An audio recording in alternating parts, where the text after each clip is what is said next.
हिंदुस्तान की बढ़ती अदाएं और जिंदा दिली के शहर छिंदवाड़ा की सर्द हवाएं और आज के इस कार्यक्रम में उपस्थित एक एक कदम को मेरा आकस्मिक प्रणाम।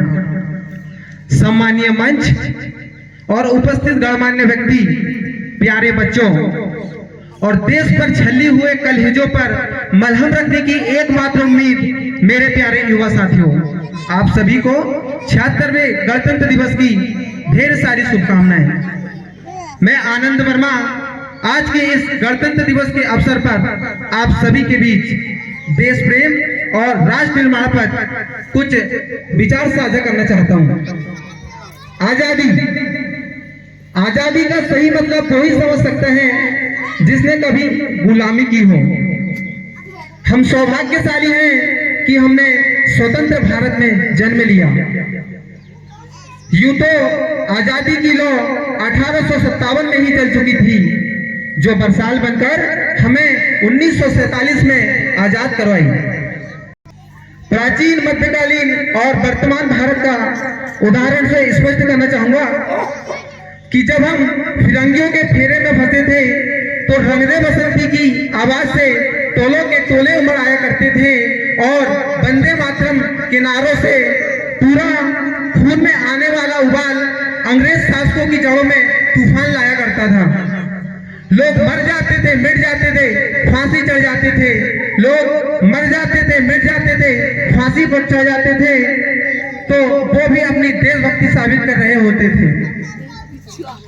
लेकिन उस टाइम पे देश लड़ जाने को, मर जाने को, फांसी चढ़ जाने को कहता था, पर आज हमारा देश लड़ जाने को, मर जाने को, फांसी चढ़ जाने को नहीं कहता, बल्कि मेरे विचारों में हमारा देश यदि कोई भी व्यक्ति अपना काम पूरी जिम्मेदारी और ईमानदारी से करे ना, तो वही सबसे बड़ा देशभक्त है और उसकी ही सबसे सच्ची राष्ट्रभक्ति है।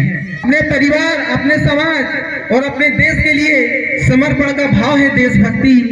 और हर एक देशद्रोही के जीवन में आने वाला तूफान है हमारी सच्ची देशभक्ति, ताकि हर देशद्रोही ये समझ सके कि अगर तू परिंदा है तो ये आसमान तेरा है, अगर तू परिंदा है तो ये आसमान तेरा है, अगर तू दरिंदा है तो ये शमशान तेरा है, अगर तू दरिंदा है तो ये शमशान तेरा है। भाईचारे से रहना हो तो रह इस जमीन पर, भाईचारे से रहना हो तो रह इस जमीन पर, वरना ये कब्र भी तेरी है और ये कब्रिस्तान भी तेरा है और ये कब्रिस्तान भी तेरा है।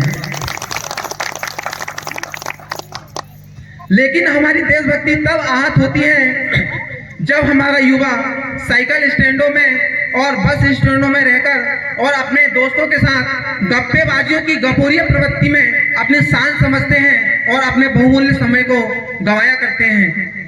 यही युवा तो है जो नैतिक रूप से संकीर्ण, मानसिक रूप से दिवालिया, राजनीतिक रूप से गंदा और धार्मिक रूप से गंदा, स्वच्छ मानवीय मूल्यों में जिन्न सिन्न पैबंदमयी अखंड भारत को खंड खंड करता रहेगा, तब तक हमारा राष्ट्र निर्माण संभव नहीं होगा। खंड करता रहेगा तब तक हमारा राष्ट्र निर्माण संभव नहीं होगा। इसी तरह और कई गजब की बीमारियां हैं, जैसे एक वैचारिक बीमारी हमारे समाज में मुझे नजर आती है। कहा जाता है कि हम दुनिया के सबसे बड़े लोकतंत्र हैं, जहां हिंदू पैदा होते हैं, मुसलमान, सिख और ईसाई भी पैदा होते हैं, पर बदकिस्मती कि अब इंसान पैदा नहीं होते। और मेरे विचारों में राष्ट्र निर्माण के लिए ना हिंदू की जरूरत है ना मुसलमान की जरूरत है। राष्ट्र निर्माण के लिए ना हिंदू की जरूरत है ना मुसलमान की जरूरत है। राष्ट्र निर्माण के लिए सिर्फ एक ईमानदार इंसान की जरूरत है, ईमानदार नागरिक की जरूरत है। अंत में